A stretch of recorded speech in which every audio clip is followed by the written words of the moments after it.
Vamos começar falando, gente, sobre a história da humanidade, algumas coisas que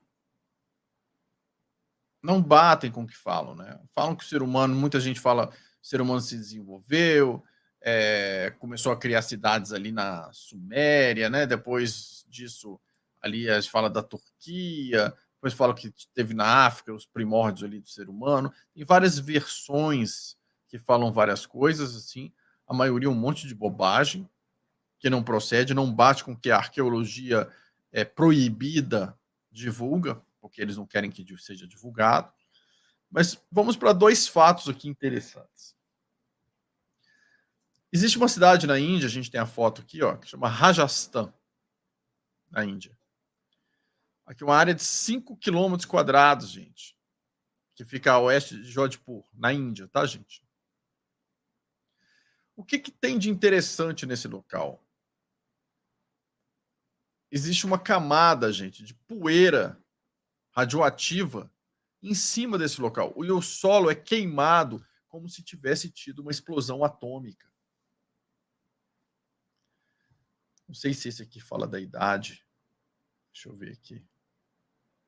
Como se tivesse sido uma bomba, tipo bomba de Hiroshima e Nagasaki.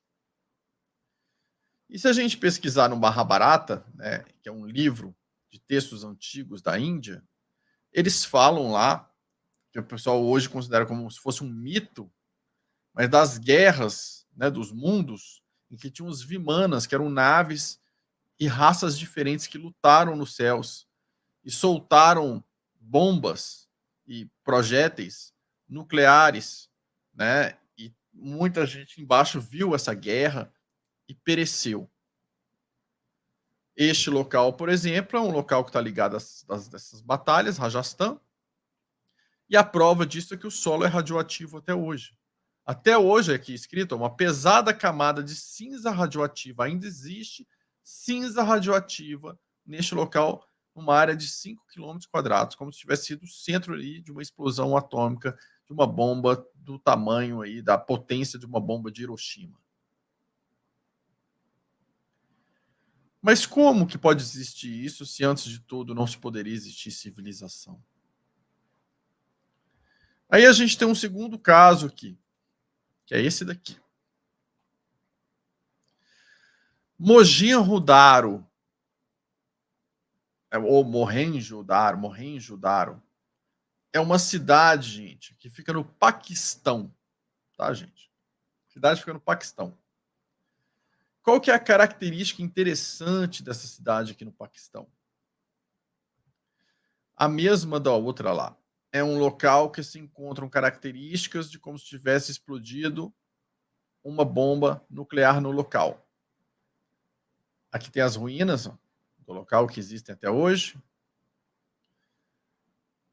E aqui você tem um texto do Mahabharata, um único projeto carregado com toda a força do universo, uma coluna incandescente de fumaça e uma chama tão clara como 10.000 sóis apareceu em todo o seu esplendor. Era uma arma desconhecida, um trovão de ferro, um mensageiro gigantesco da morte, qual reduziu a cinzas uma raça inteira. Os corpos estavam tão queimados que ficaram irreconhecíveis. Suas mãos e unhas caíram, os vasos estavam quebrados sem qualquer causa aparente. Os pássaros se tornaram brancos após algumas horas. Os alimentos ficaram infectados. Para escapar desse fogo, os soldados se jogaram no rio.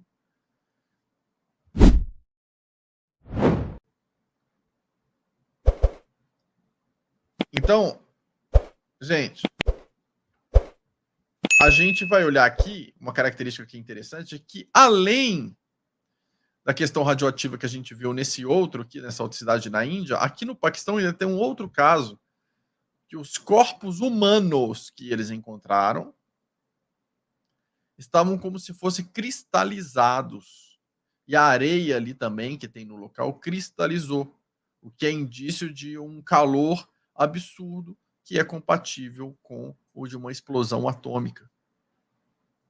Então, os corpos humanos que foram encontrados, eles foram encontrados num estado diferente, uma calcinação diferente e ficaram cristalizados. Então, gente, o que a gente tem aqui já falando de história da humanidade? Gente, o que falam que são mitos aí do Mahabharata, da Guerra dos Mundos, essas coisas que aconteceram de naves, então indicam que tivemos civilizações muito mais antigas do que essas todas que a gente acha que tem, que tinham seres humanos já embaixo, porque a gente tem aqui esqueletos humanos que morreram dentro disso. E esses humanos aqui embaixo assistiram as guerras dos deuses nos céus, as raças nos céus com seus vimanas, que eles chamavam, que eram discos voadores, lutando e usando armas que até então eram desconhecidas para eles. Então, cabe a gente já ter esse questionamento, gente. Quando falam da história humana, né? É mais recente, é mais antiga. Gente, existem diferentes. Eu tenho uma live aqui no canal que é aberta ao público, que eu falo da parte da genética, das diferentes matrizes humanas. Essa live é muito clara, gente. Ela indica que teve mais de um ancestral único para vários grupos. Então é como se a raça humana tivesse sido criada mais de uma vez.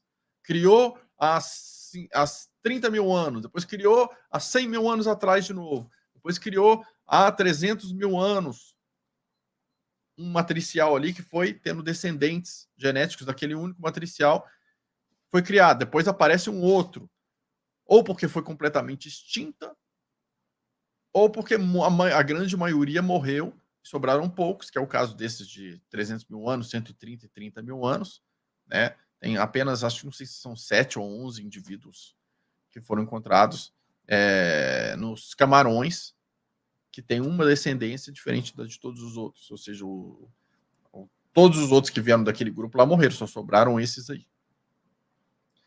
Agora imagina se a gente fizesse esse mapeamento genético na Amazônia, gente. Porque quando a gente fala de mapeamento genético, ele é muito raro. São pouquíssimas pessoas que fizeram, até porque você não vai querer que as pessoas saibam toda a sua genética, você não sabe para que vão usar aquilo. Né? Mas se tivessem feito, né, na população toda, teriam muito mais informação de muito mais grupos que foram formados a partir de um matricial só, de muito mais criações humanas. E se a gente fizesse isso na Amazônia, a gente teria surpresas fantásticas. Então, esse é o primeiro ponto que eu queria levantar aqui para vocês sobre a história da humanidade. Né? As pessoas ficam se falando, o ser humano é recente, a ciência... Desculpa, a ciência diz isso, a ciência diz aquilo, a ciência é isso, aquilo, mas no final das contas, gente, tem um monte de incoerência que a ciência fala, porque a ciência não quer que se tenha acesso a essas informações, porque isso faz colocar muita coisa em questão e as lideranças não querem que a população coloque em questão essas coisas e que comece a pensar e a entender, né, o mecanismo no qual ela está inserida e sendo enganada e manipulada. Ok? Então, ao longo da história, o que a gente pode imaginar? Existe um grupo de dimensionais que veio, né, para a Terra, para o sistema Terra, aqui, com a intenção de ajudar no processo de desenvolvimento. Muitos se perderam, foram seduzidos por poder, sexo, dinheiro, uma série de coisas. Outros continuaram no seu propósito, né? E no meio disso, gente, no meio disso daí, o que acontece? Sempre que os dimensionais fazem alguma coisa, alguma abertura de portal extradimensional, alguma interação, alguma coisa que desperte a população, e que a população começa, né, a despertar, o que é necessário que o outro lado faça para manter o seu domínio? Que queime, né, essa informação, que coloque como se fosse errado, que cause uma inversão, que deixe o ser humano invertido com relação àquilo, ou que coloque alguém no lugar para falar que o certo é aquele e o que o outro estava fazendo era errado.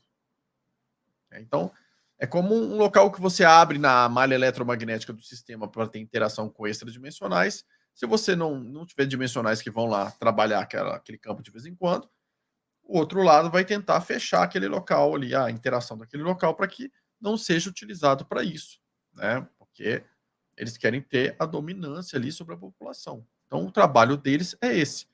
Então, existem inúmeros dimensionais que fizeram grandes feitos ao longo da história da humanidade e que simplesmente foram apagados da história, e colocaram outros nomes, fazendo outras coisas para desviar o foco e para manipular as pessoas.